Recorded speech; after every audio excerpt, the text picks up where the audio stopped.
My name is Trox. Today I'll explain what you need to know in order to melt lead for making bucktails and lead heads. It's a two-man operation usually, but today I'll show you what you need to know. There are several things that you do need to know before you get started. One is lead, as we all know, is toxic. So you have to make sure that you have very good ventilation.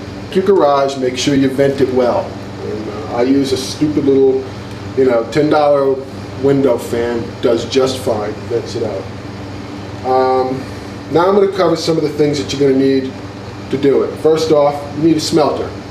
I'm sure you can probably rig up propane stoves and things like that to melt lead in buckets, but this is really the easiest way. This is the Lead Magnum smelter. It's widely available on the internet. Second off, you need lead. That can be a problem nowadays because lead is illegal, it's got all kinds of regulations on it.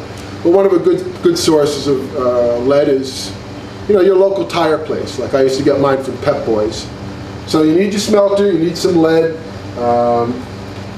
Have to have a ladle, good cast iron ladle, an old bucket, and something to take the slag off the top of the lead, because it'll constantly develop slag. You have to clean that off, otherwise you don't get a clean pour on your mold. So that stuff's pretty easy to get. Propane torch, it's handy to have for preheating the mold. Not a necessity, but handy to have. Of course, you need your molds. Get my molds from Do-Its. They make them for sinkers, all different shaped lead heads. And of course, hooks. Most commonly used jig hooks are for mustache. Must have eye protection. You do not do this without eye protection. And of course, wear long sleeves and have a good pair of heavy gloves. That's pretty much all. Another one of the things I want to caution you about is having water or any kind of liquid next to hot lead. If you drip water, like if you're out here drinking beer and you go, oh, that's hot, and water drips off your beer bottle into the lead, it's going to pop and it's going to shoot everywhere. So that's something, you want to make sure you don't get any water in your lead. Another source of lead is old bucktails and things that you've molded that you don't like anymore. You can always recycle the lead, which is what I'm doing here. Just put it in, wiggle it around a little bit. And I actually, for what I do some modifications on my mold, so I actually clip these and use these eyes. The reason I'm recycling these is because although they're the stock Mustad hook, the heavy duty one for that, not heavy enough for me. One of the reasons I'm recycling these is, as mentioned, I made modifications to my molds because I prefer a much heavier hook. When you buy the Do-It molds, the Do-It molds are made for eagle claw hooks. I will save you the suspense right now. Don't use the eagle claws. They're not worth anything. They'll bend out. They're much too thin a gauge wire for any useful kind of a bucktail. Thing to do is move to the Mustads. There is two types of Mustads that'll fit in it. You get the heaviest one. I think the numbers end with a D in whatever's in their particular model number. And you may have to do a little bit of the modifications to the mold to get them to take that. That's what these hooks were. These are actually pretty good jig hooks for them. But again, for the type of fishing I do, it was not quite enough. So I came up with another method. And I will recycle the eyes off of these. So the Mustads will be good for most of the bucktails that you will pour. The shorter shanks, they're plenty strong enough. But for the type of lead head I make, it was not strong enough. Okay, one of the things you need to do before you pour any lead into a mold, most people don't know this, is it really helps if you smoke the mold. Basically, you put a layer of carbon on the inside of the mold so that the lead pours and releases much easier. Do this with just a plain old common candle. Light the candle. Get it going. And basically, just hold the mold underneath it and get a good coating of black, sooty carbon on the inside. This will help the lead flow a lot easier. The other thing you'll have to do at the time when you go to pour to get the lead to flow freely is you will have to preheat the mold. Now if you got the time, you don't mind wasting the lead and the hooks and everything else, you can just start trying to pour. They won't come out right. They'll mess up, they'll clog up, and it just, eventually the lead will heat the mold up hot enough so that it'll eventually flow into it. But by smoking the mold and preheating the mold after you put the hooks in them before you pour it, you'll come out of the gate running and you'll get good pours right away. This is where the two-man operation comes in handy. One guy usually mans the lead, does the pours, comes over and releases. It's always advisable to pour several different molds at a time so that the heating, the release, the reset all sort of stays homogeneous. It stays hot, but you're not just working with one mold so it gets too hot.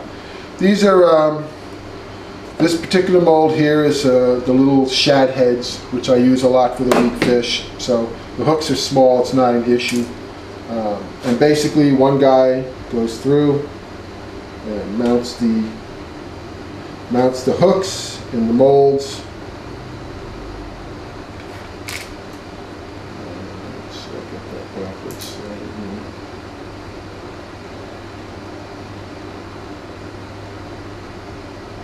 You can see why doing it with one person is a pain in the neck, because you got to take your gloves off.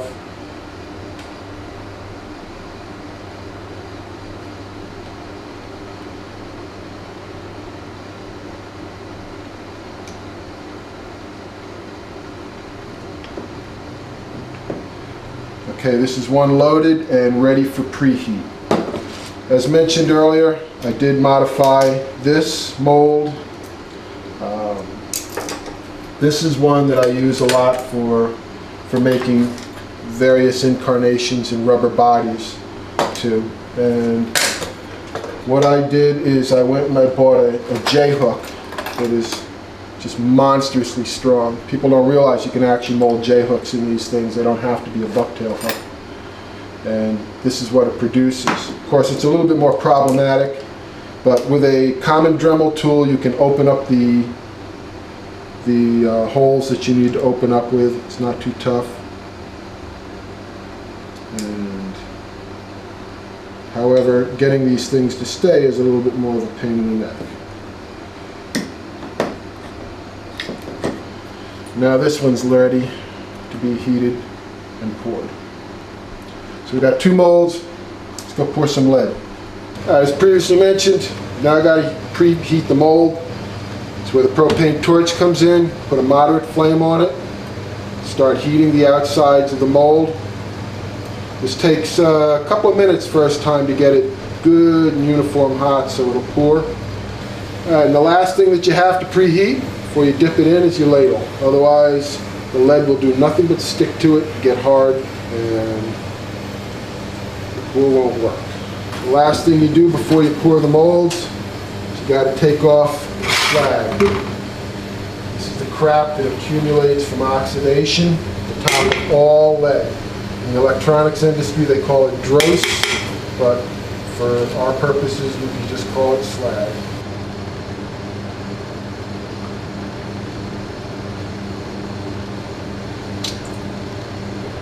You'll also notice that my workbench is covered in tin. It's a good thing to have because you will be spilling a lot of lead. Don't do it on your kitchen table. Your wife won't appreciate it. Of course, you can recycle the lead. Now that they're cooled, we'll open them up and take a look inside. So this is the part where your partner comes in handy. He's the guy who does the unloading and the loading of the hooks. Hopefully, if all has gone well, you open it up, and that's what you find. A nicely poured lead head. Take it out because it gets a little sticky. I had mentioned previously that you need some additional tools. That's because they always come with these little nibs on them. So that's where the dikes come in. This is also recyclable lead.